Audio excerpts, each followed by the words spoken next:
The fall of the Umayyad dynasty and the rise of the Abbasid wasn't a mere shift of power from one Arabic family to another within the tribe of Quraysh, the tribe of Muhammad.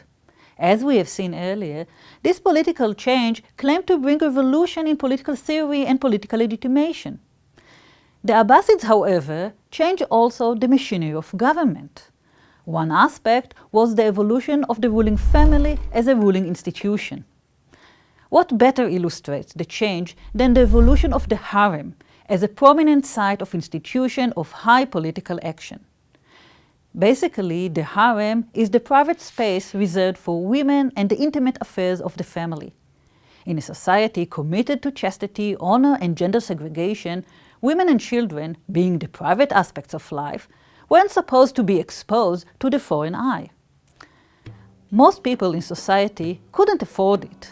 The elite, and especially the dynastic family, could.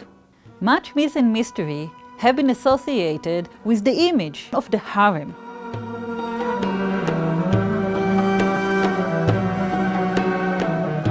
We are about to break this myth.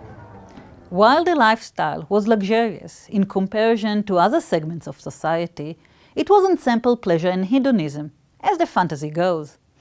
Mothers, daughters, sisters, wives, concubines, singers and dancers became instrumental in the business of Abbasid government.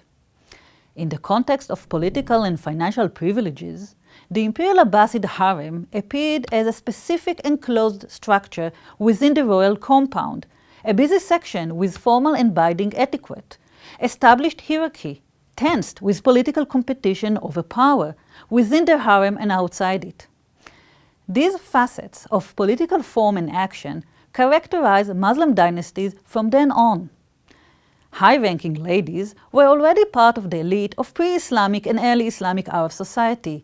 Hence, the nature of the shift isn't their involvement in politics per se. Rather, it is that women's involvement could become routine and formal.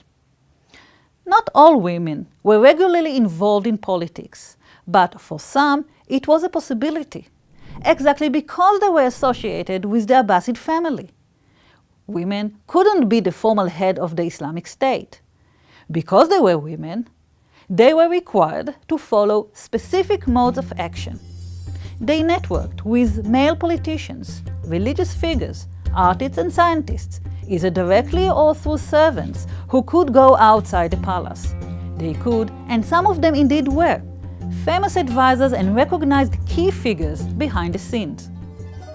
In order to understand women's political role and modes of influence in the Abbasid dynasty, we will bring two examples. The first one is Khayzuran, a concubine who wielded power for a long period.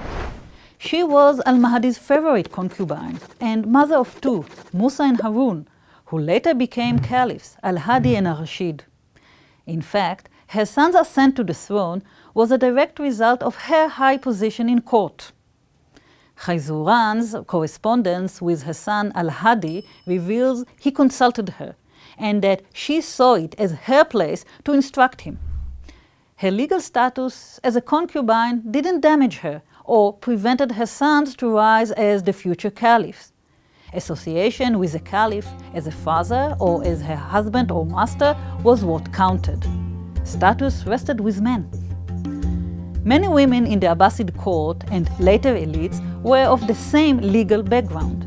Instead of marrying, rulers tended to take consorts. In the Abbasid case, these were Slavic prisoners of war, Persian and Arab concubines, some of them from eminent families. Women used their intelligence and education, which was autodidactic. Beauty and political acumen were also used to be influential in decision-making.